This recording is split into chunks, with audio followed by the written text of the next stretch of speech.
Это третье видео о реинкарнации, где мы рассматриваем ее со всех сторон. Я рассказываю максимально всю информацию, чтобы мы могли в этом разобраться и понимать, что это такое, как это работает. Итак, у нас следующий вопрос. Зачем мне знать про прошлую жизнь? Как она может влиять на мою настоящую? Блокируется память. Не просто так. Об этом мы говорили в первом видео. Не просто так она блокируется, чтобы этот прошлый опыт в виде памяти не мешал новой жизни, новому воплощению, где ты хочешь начать все с чистого листа, где у тебя другие задачи, другие планы, у тебя здесь и сейчас. Твое прошлое не должно тебе мешать. Но может быть такое, вот зачем знать? Может быть такое, что ты не осознаешь свой потенциал, ты не осознаешь силу свою, ты не осознаешь свои таланты.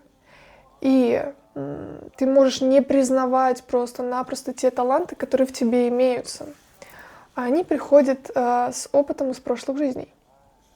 Потому что этот опыт уже прошел, накопил, в тебе есть внутри, в твоем духе, в твоей душе это знание. Тебе может понадобиться знать твою прошлую жизнь, на самом деле, по миллиону причин. У каждого она своя.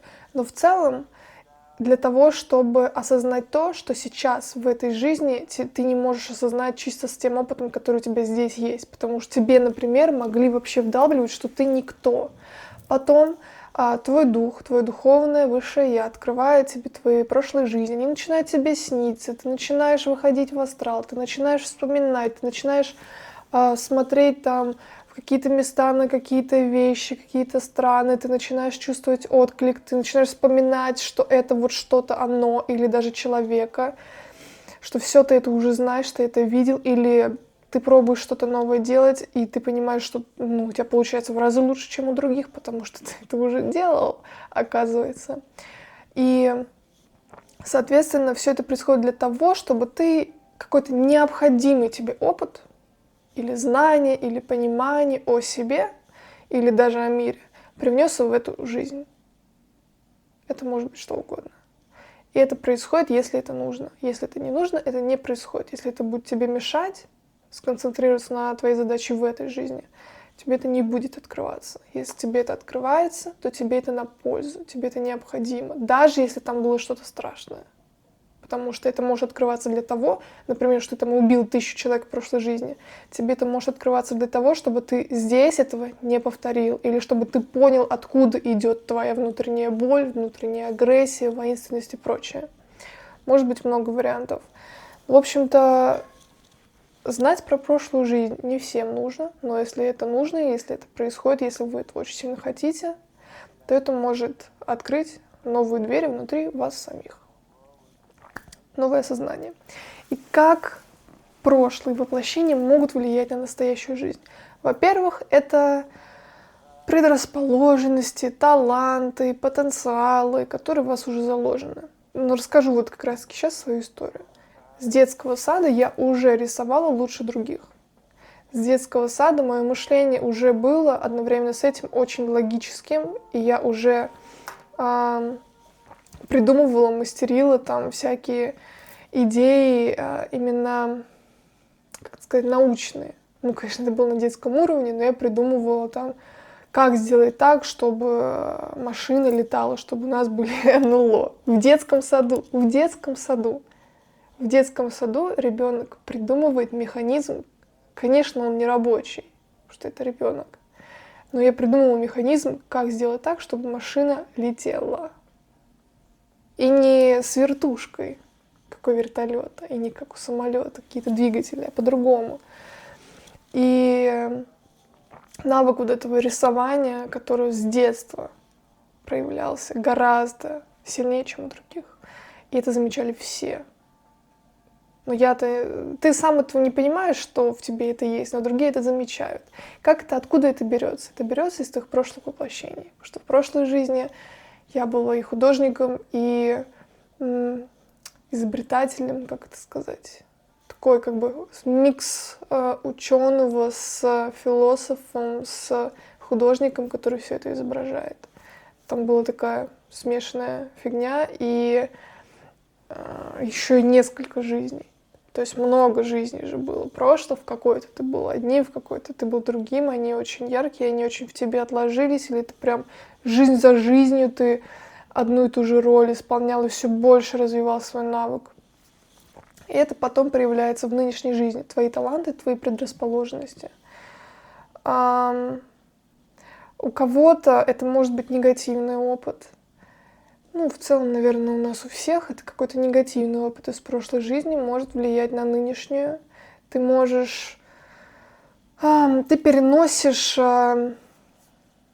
эти кармические уроки, эти завязанные, неразвязанные узлы из прошлых жизней, где ты, например, кого-то убил, и в этой жизни ты должен за это заплатить, потому что в прошлое ты за это еще не заплатил, и эта неразрешенная ситуация еще у тебя осталась. То есть это последствие, оно еще не пришло, оно придет в этой жизни, потому что у всего есть последствия. То есть что ты посадил, то ты пожнешь, по-другому не бывает. То, в каком состоянии ты был в прошлой жизни, на каком духовном уровне, с какого духовного уровня ты вышел из воплощения. Например, ты был какой-то высокий, ты был очень таким мудрым, просветленным человеком, очень добрым человеком. Ты вышел из воплощения, как душа. И ты остаешься в этом состоянии. Ты не можешь не деградировать, ты не можешь не повысить свои вибрации духовные. Ты остаешься там, где был, потому что там в духе нет ни материи, ни времени, ни пространства, соответственно, движения как такового, развития или, наоборот, деградации не существует в духовном мире. Поэтому мы воплощаемся в материю. А материя, она постоянно движется, она всегда в движении, перманентно. И, соответственно, когда ты воплощаешься в этом, в новой своей жизни, в этом воплощении, ты находишься на этом же духовном уровне. То есть как ты был очень светлый, добрый человек в прошлой жизни, и ты вышел именно на таком состоянии, так ты в этой новой жизни будешь таким же, родишься уже таким же светлым, добрым человеком. И дальше ты можешь как повыситься еще выше, так и понизить свои вибрации еще ниже в том числе. Какое еще может быть влияние? Ну, если, соответственно, ты был там на среднем уровне, на низком, очень деструктивном уровне, в твоей следующей жизни ты на том же уровне, соответственно, и придешь. Получается, что никуда этот опыт из прошлых жизней не девается, он не испаряется. Да, какая-то часть памяти, она блокируется, но это не значит, что в тебе этого нет, что в тебе нету этого опыта, этой энергии, всего, что ты накопил, всего, что ты познал. Поэтому кто-то более мудрый, кто-то более глупый, кто-то более общительный уже сразу, кто-то, наоборот, более замкнутый сразу. Не просто так, не по случайности, не из-за того, что ваши родители такие же, а чаще всего наоборот происходит, что родители там экстраверты, а вы интроверт, например. И о каком ДНК тут может идти речь, да, что это по ДНК, например, передается. Это передается из наших прошлых воплощений, потому что первично всегда душа. Первична душа, душа первична даже по сравнению с нашей генетикой. Поэтому влияет прошлое воплощение напрямую на эту нынешнюю новую или будущую жизнь. Какой у нас еще есть вопрос?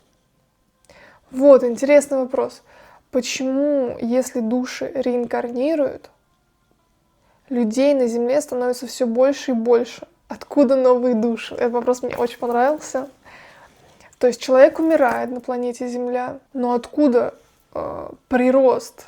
Откуда новые появляются? Ну, ответ, наверное, уже был в первом видео, если вы его смотрели, о том, что мы воплощаемся не только на Земле и не только в физическом теле. Соответственно, мы воплощаемся во всей Вселенной, поэтому может быть больше, может расти численность душ воплощенных людей, может убывать, потому что это не ограничено каким-то определенным количеством душ и определенной территорией планеты. У нас есть другие планеты, у нас есть другие виды жизни, то есть духи природные. Вот такой ответ. Вот оттуда новые души. Более того, рождение души в духовном мире, оно не имеет времени. В духовном мире, как я уже говорила, вне материи нет времени. Получается, что рождение души, оно не определено временем. Это осознать, находясь здесь сейчас у нас, очень сложно. Как это так? То есть нету точки, когда душа родилась или когда она вдруг исчезла, она не может исчезнуть, это вечная энергия. Как это происходит? Это сложно объяснить, это сложно понять, но с одной стороны, души уже все рождены и уже все появились, в духовном мире я имею в виду, а с другой стороны, они постоянно продолжают воплощаться, потому что это вне времени происходит, вообще по-другому все это работает. Поэтому да, как-то так. Если я встречу человека, с которым у меня сейчас сильная неприязнь или любовь с первого взгляда, значит ли это, что мы были знакомы в прошлых воплощениях? Это может значить несколько вещей. Первое, что вы были знакомы в прошлых воплощениях, и у вас продолжается история в этой.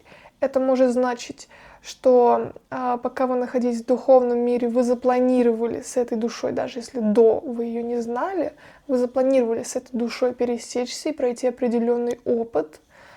Может произойти, что вы просто пересеклись, и это абсолютно новый контакт, только в этой жизни он начался. Могут быть разные вещи, но чаще всего вы с этой душой уже были знакомы, если это какие-то серьезные уроки, кармические уроки, если это повторяющиеся ситуации, если это очень что-то сильное и интенсивное или очень глубокое, то вы, скорее всего, были знакомы.